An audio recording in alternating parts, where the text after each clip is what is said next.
So here's the deal. I was born Lisa Stacy Solomon. The reason my parents named me that was it was during the 50s when they were having the Red Scare in Hollywood and all the Jews were being taken out.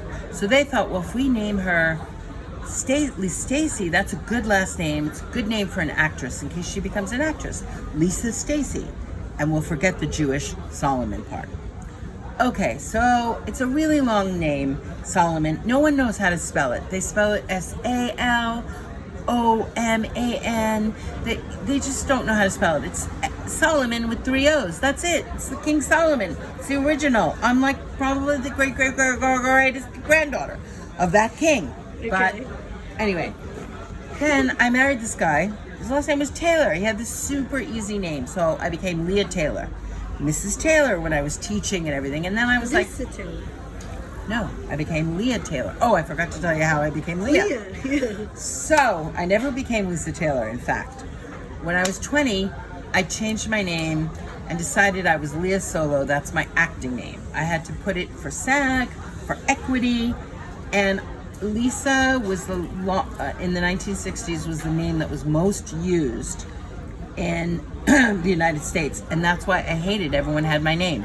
Oh, my name's Lisa Taylor.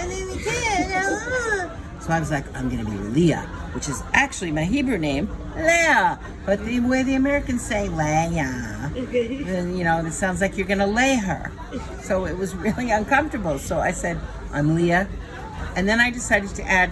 Instead of Leah Solomon Taylor, that's too long of a name, especially when people can't even spell Solomon. So I was like, okay, I'm going to be Leah Solo Taylor. So that's how I came up with that. And now the problem is, for example, with Facebook, I had all these students that know me as Leah Solo Taylor. That's why there's 2,000 followers. Half of them were my international students. And suddenly, it was disappeared, that account. And I was like, what happened? I don't know. You can't call anybody at Facebook. And I disappeared off of the internet. So I was like, fine, I'm just going to be Lisa Solomon. And then I started that. But I was losing half my students. I lost them. But guess what? A year later, Leah Solo Taylor appeared back on Facebook? Yeah. So then I suddenly had 2 accounts. So I was like, okay, you know what? I'm just keeping these 2 accounts. Like, what am I going to do? And now what's up with the YouTube channel? Oh, so the YouTube channel, I started Leah Solo Taylor / Sex and the Single Mom. I think I told you. I don't remember. Oh my God. So there's at least 7 hours of me talking on there. Different episodes in the bedroom, in the kitchen, at the ocean. And now I'm putting up some of the the transcripts of some of the performances as well.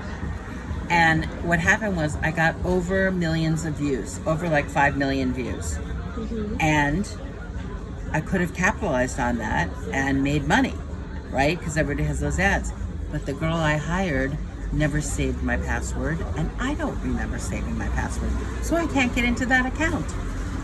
That has 5 million views. My kids wanted to usurp it and put their music in there. Like, Mom, you can do anything on that channel. You have so many viewers. Anyway, so then I decided to just do Lisa Stacy Solomon because I thought, well, maybe I'll just go back to my original name. But I haven't yet gotten congruent with my Facebook because that would be a 3rd Facebook if I became Lisa Stacy Solomon. But I was like, I'm done with Leah Solo. So what's the YouTube name going to be? Well, it already is. Lisa Stacy Solomon. Got it. Okay. You got it?